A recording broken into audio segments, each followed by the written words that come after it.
है। तो हम ये सब आध्यात्मिक द्वारा ही संभव हो सकता है। अगर हम दिन में 5 मिनट अगर आप भगवान का स्मरण करते हो तो भगवान इससे बहुत खुश रहते हैं कि ताकि आप धरती पर गए हो तो हमें भूले नहीं, हमारे लिए कुछ स्मरण कर रहे हो, ताकि तो हमें भगवान ने पूरी जिंदगी दी है, लेकिन हम उस जिंदगी में लिप्त होकर सब कुछ भूल जाते हैं मोह माया में। लेकिन सच्चा सुख वही होता है जो आत्मा से मिलता है हमें। हम अपने आत्मा को पहचानना चाहिए कि हमारी आत्मा क्या कहती है, हम आत्मा के सोच के अनुसार आगे बढ़ना चाहिए। तो देखिए, कुछ लोग जो भगवान की दी हुई शक्ति और उसका जो सोच से भगवान की जो अद्भुत शक्तियां होती है, तो कोई मनुष्य उसका उपयोग करके इस धरती पर अच्छे से कोई आविष्कार करते हैं, कोई रचनात्मक कार्य कर अपना नाम अमर कर जाते हैं। आपने भी देखा है। तो वो सब कैसे संभव होता है? वो भी आध्यात्मिक से ही द्वारा ही संभव होता है। जब हम अपने माइंड को स्टेबल रखेंगे, कांस्टेंट रखेंगे, कि तभी हम इस काम को, अपना जो उद्देश्य को समझकर उसको हम लागू कर सकते हैं कि वो हमारा ये उद्देश्य है, उस उद्देश्य को हमें पूरा करना है।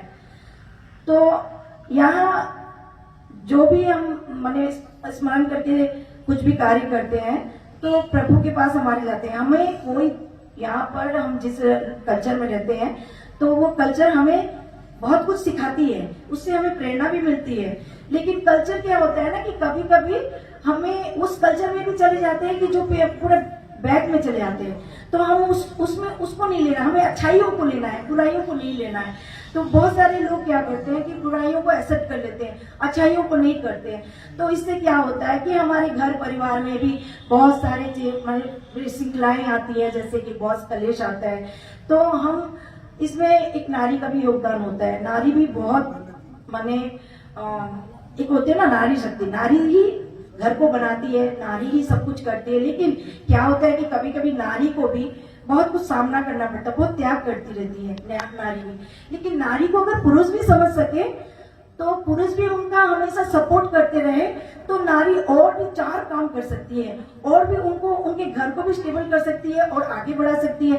ताकि इसमें पुरुषों का भी योगदान होता है हमारे समाज में। तो समाज में स्त्री पुरुष भी मिलकर रहना चाहिए और मिलकर एक साथ आगे बढ़ना चाहिए। और सबसे ज्यादा है कि हम आध्यात्मिक लाइन को थोड़ा अपनाएं, ज्यादा समय ना दें। हम तो मोबाइल में दे देते हैं, टीवी में दे देते हैं, कहीं घूमने में देते हैं, लेकिन भगवान को हम कब समय देते हैं? 5 मिनट तक भी नहीं देते हम लोग। कभी कभी क्या करते हैं, जल्दी जल्दी पूजा धूप उठा देते हैं, लगा के हम लोग निकल जाते हैं। तो वो सही नहीं होता है। भगवान का स्मरण करना होता है तो कम से कम आप 10 मिनट करो, एकदम दिल से करो, अंदर से एकदम जैसे कि कुछ आए।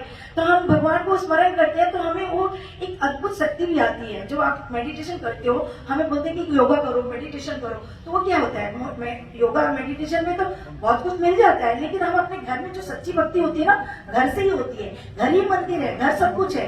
लेकिन हम लोग जो मंदिर में खोजने जाते हैं भगवान हमें मिलेंगे, लेकिन भगवान तो हमारे भीतर ही है। हम चाहे तो हम अपने घर में ही बैठकर मेडिटेशन करके हम खुद भगवान को देख सकते हैं। कैसे देख सकते हैं? माने अपने मेडिटेशन करके स्मरण शक्ति जो अंदर से होती है, जो अंदर से इनर पीस से हम उनको ले सकते हैं।